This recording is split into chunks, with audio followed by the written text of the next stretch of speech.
The spaceship called Horizon's Edge moved slowly through the dark space.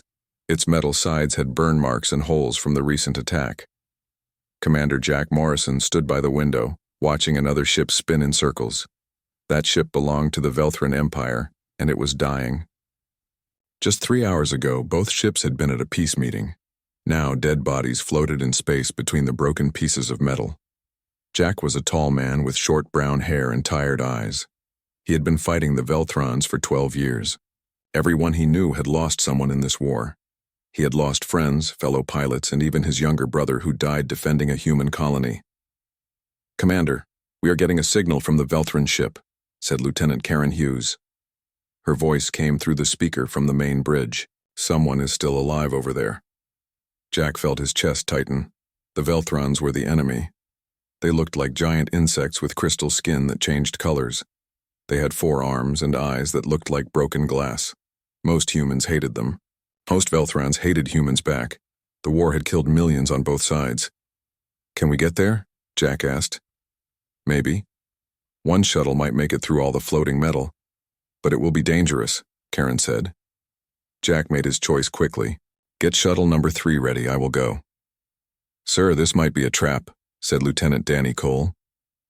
Danny was young, only 25, but he was smart and careful. "We don't know who attacked us today. The Velthrans might think we did it. They might kill you." "That is exactly why I must go," Jack said. "If someone is alive on that ship, they need to see a human trying to help them, not trying to hurt them." 20 minutes later, Jack was flying the small shuttle through space. Big pieces of broken ships floated all around him. He had to move carefully to avoid hitting them. His hands were steady on the controls. He had been a pilot for 15 years and had flown through worse things than this. The distress signal led him to one part of the Velthran ship that still had air inside. Jack landed the shuttle and put on his helmet. He took his weapon but kept it in its holder. He also took a medical kit. The kit had special gel that could help any living creature, human or alien. The door opened with a loud grinding sound. Jack stepped inside. The lights were dim and blue. There were dead Velthrans lying on the floor. Their crystal skin had turned gray, which meant they were dead. Jack felt sad looking at them. Even enemies deserved better than this. He heard a sound like wind chimes, mixed with painful breathing. That was how Velthrons talked. Jack followed the sound around a corner and then stopped completely. A Velthron female lay against a broken wall. She was different from the others. Her skin was a light purple color, almost white. She had a beautiful crest on her head, but it was cracked. Glowing blue liquid leaked from a wound in her side. That liquid was Velthran blood. Jack knew who she was. Everyone knew Queen Lyris. She had led the Velthran Empire for 30 years. She was famous for being smart and strong. She had killed thousands of humans in battle. And now she was dying in front of him. 3 dead guards lay around her. One guard was still alive but badly hurt. He was trying to crawl toward his queen, leaving a trail of glowing blood behind him. Jack slowly raised his hands to show he had no weapon in them. "I came to help," he said. Queen Lyris looked at him with her strange, beautiful eyes. She made a sharp clicking sound. A small device on her chest crackled, then translated her words into English. "Human, you dare. Your ship is dying," Jack said in a calm voice. He took one slow step forward. "I have medical gel in this kit. It can stop your bleeding and keep you alive until we get you to a hospital." "Forbidden," she said. Her voice was weak and full of pain. "To touch the royal person is death for any outsider." Jack knelt down slowly, staying about 10 feet away from her. "Well, death seems to be the only other choice right now. You decide, Queen Lyris. But I did not fly through all that dangerous metal just to watch you die because of some old rule." Lyris stared at him for a long time. Even dying, she looked powerful and important. She had intelligent eyes. Jack could see her thinking, weighing her choices. "Why would you help me?" she whispered. "Your people and my people have killed so many. There is so much blood between us." "Because someone just tried to kill all of us," Jack said. They attacked both our ships, both our leaders. Someone does not want this war to end, and I will not let them win. The wounded guard finally reached his queen. He put himself between her and Jack even though he could barely move. Jack respected that kind of loyalty. Queen Lyris was quiet for a long moment, then she spoke in her own language. The guard looked shocked, but he slowly lowered his weapon. "You may come closer, human," Lyris said. "But know this. If you betray my trust, my people will hunt your people forever, and if I die even with your help, the peace treaty dies with me. My council will want revenge." "I understand," Jack said. He moved forward with his medical kit. As he knelt beside her, Lyris whispered again. Her voice was so quiet he could barely hear it. "You are forbidden to touch me, human. Our oldest laws say this is wrong. It is a sin." "Then I will be a sinner," Jack said gently. He opened the medical kit. "Where does it hurt?" She pointed to the wound on her side. Jack could see how bad it was. The blast had burned through her natural armor and damaged her organs.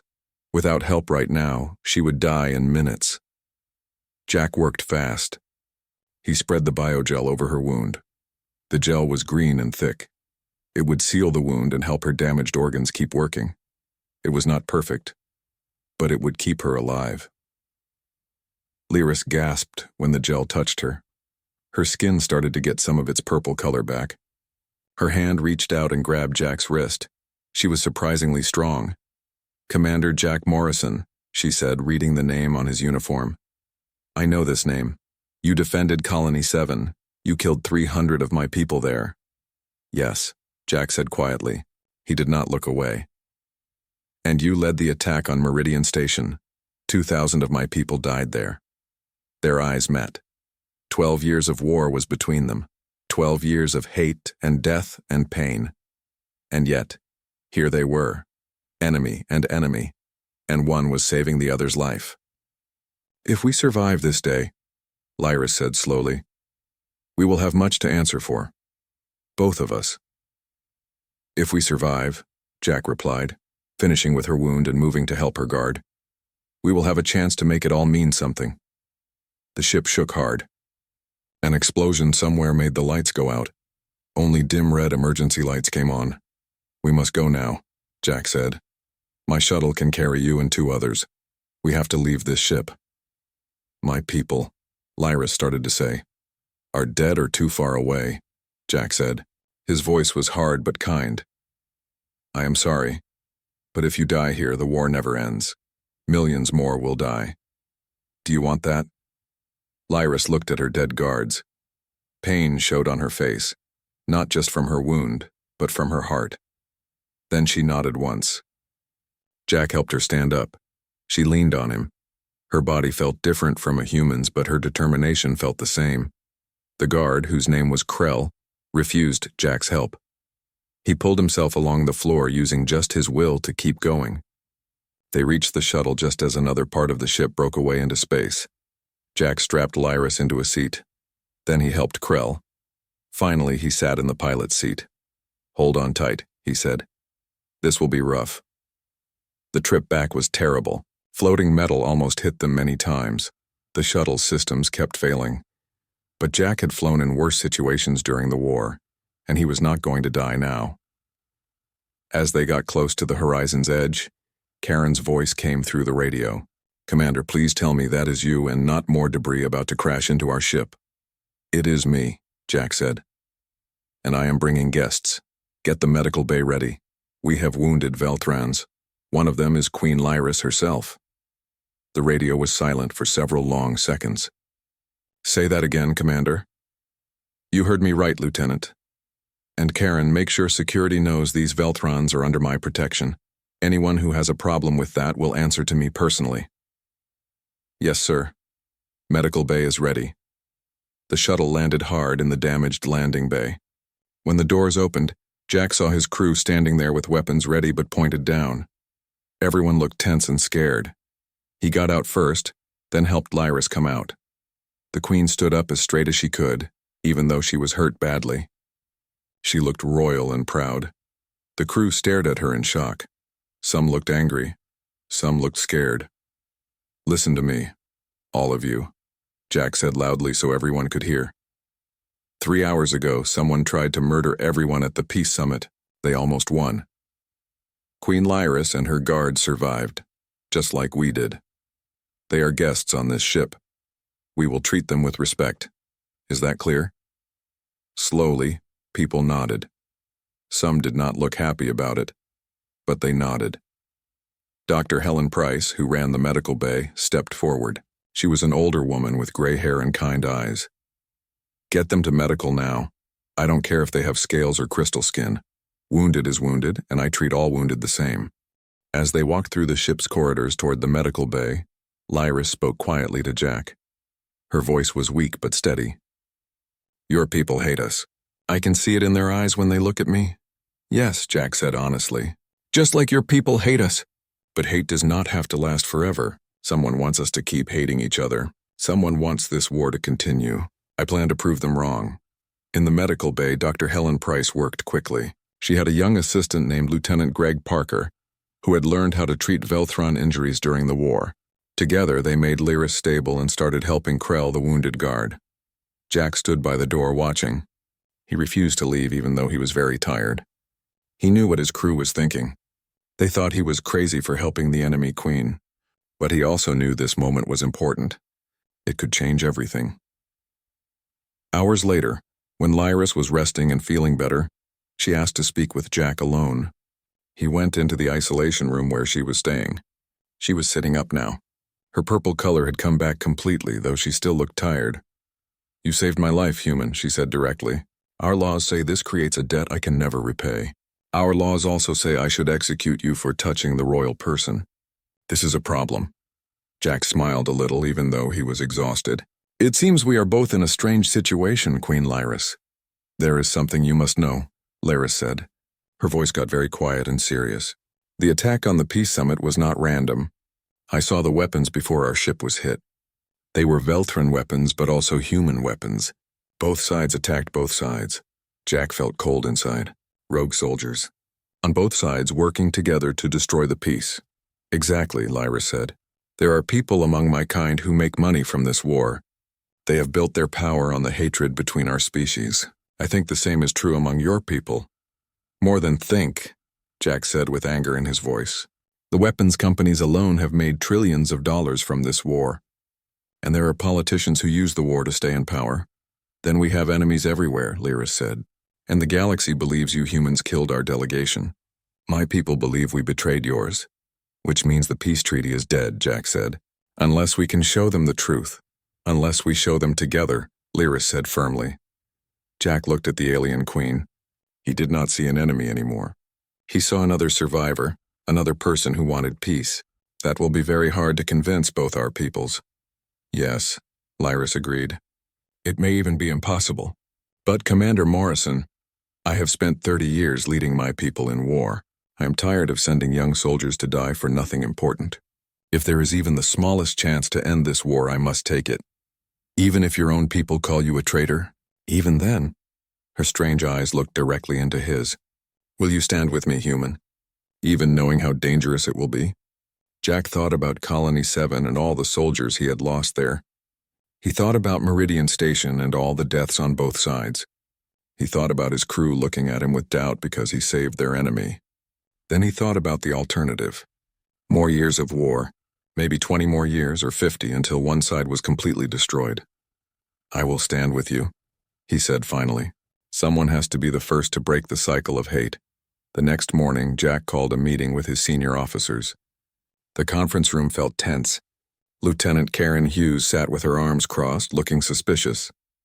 Greg Parker looked exhausted from working all night. Lieutenant Danny Cole kept looking at the door like he expected an attack. "I know what you are all thinking," Jack said, "but I need you to listen before you speak." He explained everything Lyris had told him. He talked about the attack, about weapons from both sides, about evidence of a conspiracy to sabotage peace. "That sounds too convenient," Karen said flatly. "The enemy queen just happens to have evidence that makes her people look innocent?" "Actually, the evidence does not make anyone look innocent," Jack replied. "It shows that rogue groups on both sides are guilty. which means we cannot trust our own leaders until we know who is involved. That is crazy, Danny protested. You are talking about treason at the highest levels of our government. I am talking about people making money from war at the highest levels, Jack corrected him. Look at the facts. The peace summit was kept secret. Only a few people knew where it would be. Yet somehow, attackers hit both fleets at the same time with perfect coordination. That requires information from both sides. Helen Price leaned forward. So what do you want us to do, Commander? Queen Lyris has agreed to make a joint statement to both our governments. We will present the evidence together and demand a full investigation. But first we need to get to a safe place, somewhere we can collect all the data and make our case. And you trust her? Karen asked. The Velthran Queen who has killed thousands of our people? No, Jack said honestly. I do not trust her completely. But I believe what she says. There is a difference. She has as much to lose as we do. Maybe more. Her own government might kill her for failing. The room was quiet for a long time. Finally, Greg spoke. I have been treating Krell, her guard. He has been telling me things about Velthran culture and their honor codes. The Queen broke sacred law by letting you touch her. For her people, that is unthinkable. The only reason she would do it is if she was truly desperate. Or she could be tricking us, Karen said, but her voice was less certain now. I need to know if you are with me, Jack said. All of you. Because if we do this, we are going against orders. We could face military trials. We could be executed for treason. But if we do nothing, the war continues and more people die. One by one, they all nodded. Even Karen, though she did it slowly and reluctantly.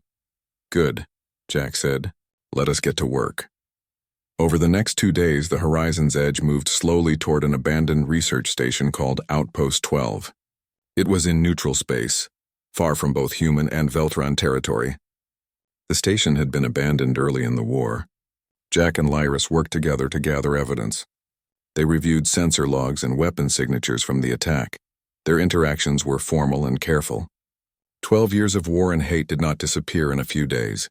But slowly, through working together and facing danger together, something changed between them.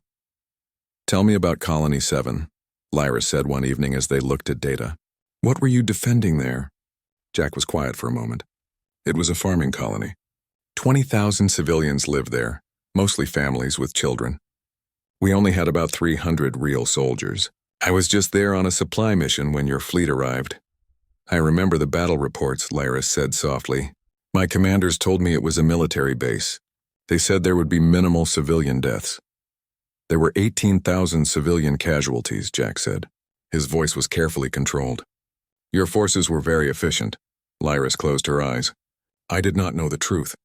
They told me the humans had been evacuated, that only military targets remained. Did you believe them? I wanted to believe them, Lyris admitted. It is easier to fight a war when you do not think about the faces of those who die. Your people do the same thing, yes? Yes, Jack acknowledged. Meridian Station was supposed to be a military target only. My government said it was a base for attacks. But there were scientists there. Families. Over 1,000 Veltron civilians died along with the soldiers. They looked at each other. The horrible truth of war sat heavy between them. We have been lied to, Lyris said. Both of us. By people who make money from our suffering. Then let us make sure the lies stop now, Jack replied. When they reached Outpost 12, Jack sent coded messages to people he trusted in the military. Lyris did the same with her people. The responses varied. Some were outraged. Some did not believe them. Some people did not respond at all, which was worrying, but one response gave them hope. Admiral Christine Morris, who had been Jack's commanding officer, sent a secure message. If what you are saying is true, you have my support. But you will need perfect proof. The people who profit from war are too powerful to defeat with weak evidence. They worked day and night, putting together video evidence, sensor logs, and communication records. The picture that emerged was damning. It showed a conspiracy involving weapons companies, corrupt officials, and extremist groups on both sides. They had all worked together to make sure the war continued. It is almost beautiful in how corrupt it is, Helen said grimly as they reviewed the data. They attacked their own people just to keep the money and power flowing. On the 5th day, something unexpected happened. A Velthran warship appeared near the outpost. Jack immediately prepared for battle, but Lyris stopped him. Wait, she said. I know that ship. It is called the Star Weaver. My brother, Prince Vorin, commands it. Your brother? Yes. He was in command of the reserve fleet during the summit.